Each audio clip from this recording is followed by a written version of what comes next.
शादी में आई चुड़ैल। अन्नपुर नाम के एक गांव में शादी चल रही होती है। वाह, मजा आ गया फूफा जी। शादी में क्या खाना बना है, बाराती तो उंगलियां चाटते रह जाएंगे। हाँ, तुमने सही कहा। पनीर की सब्जी का तो कोई जवाब ही नहीं।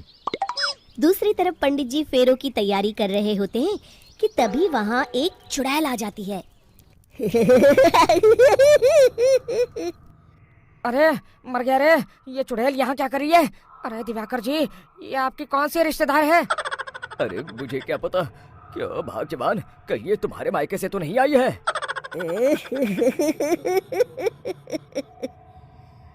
तुम लोगों की इस गांव में बारात लाने की हिम्मत कैसे हुई? मेरे रहते इस गांव में किसी की शादी नहीं हो सकती। अब तुम लोग देखो मैं क्या करती हूँ। अरे मर गया रे, मैंने सुना है ये जबान की पक्की है। भागो रे भागो, वरना ये चुड़ैल किसी को नहीं छोड़ेगी। हाँ, तुम सही कहते हो मोहन भाई। यहाँ से भाग लेने में ही हम सबकी भलाई है। देखते ही देखते शादी के मंडप में भगदड़ मच जाती है और चुड़ैल सब कुछ उजाड़ कर रख देती है। फिर एक दिन मोहन की शादी तय हो जाती है। अरे भाई, अगले हफ्ते मेरी शादी तय हो गई है, लेकिन इस चुड़ैल की दहशत के मारे तो मेरे हाथ पैर कांप रहे हैं। अरे मोहन, तुम्हारा दिमाग तो खराब नहीं हो गया? तुम अपने साथ साथ हम सब गांव वालों को भी बलि का बकरा बनाना चाहते हो? उस चुड़ैल के रहते तुमने अपनी शादी के बारे में सोच भी कैसे लिया?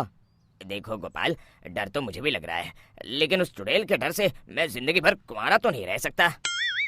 तभी वहाँ मोहन के होने वाले ससुर आ जाते हैं। अरे ससुर जी आप? देखो, अब तक मैं तुम्हारा ससुर बना नहीं हूँ और शायद बनूंगा भी नहीं। ये आप क्या कह रहे हैं? मैंने तो शादी का कोड भी सिलवा लिया है। मैं अपनी बेटी की शादी किसी अच्छे गांव में कराना चाहता हूँ। तुम्हारा गांव तो भूतिया गांव है।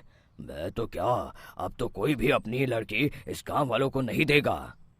इस तरह चुड़ैल के डर से उस गांव में किसी की भी शादी नहीं हो पाती। फिर एक दिन गांव के जमींदार अपनी बेटी की शादी करने का विचार करते हैं, लेकिन चुड़ैल के डर से उनकी भी हिम्मत जवाब दे देती है। अगर मेरी बेटी की शादी तय समय से नहीं हुई तो मेरी नाक कट जाएगी। मुझे कुछ करना ही होगा। एक सलाहकार के कहने पर जमींदार काशी से एक बहुत ही नामी तांत्रिक को अपने घर बुलवाते हैं, जो भूत चुड़ैल को पकड़ने में माहिर माना जाता था। जमींदार साहब, आप चिंता मत करिए। इस गांव की सीमा में प्रवेश करते ही मुझे उस चुड़ैल के बारे में सब पता चल गया था।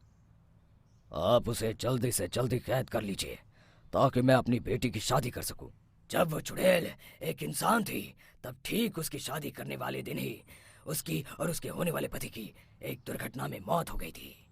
उसका होने वाला पति आज भी भूत बनकर जंगल में भटकता है। इसलिए जब तक चुड़ैल की शादी नहीं हो जाएगी, वो किसी और की भी शादी नहीं होने देगी। ये आप क्या कह रहे हैं? अगर वो भूत भी हमारे गांव में आ गया तब हमारा क्या होगा? ये आदमी बीच में बहुत बोलता है, इसे बाहर निकालो।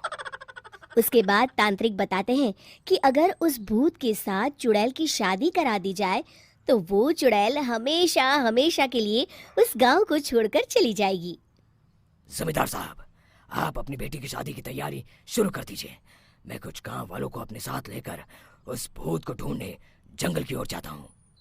इस तरह जमींदार निश्चित होकर अपनी बेटी की शादी करवाने लगते हैं, लेकिन तभी वहाँ चुड़ैल आ जाती है। मैंने तुम गांव वालों को समझाया था ना कि इस गांव में कभी कोई शादी नहीं करेगा। लगता है तुम लोग मुझे हल्के में ले रहे हो। चुड़ैल जमींदार की बेटी को उठा लेती है। अब देखती हूँ बिना दुल्हन के तुम लोग शादी कैसे करोगे।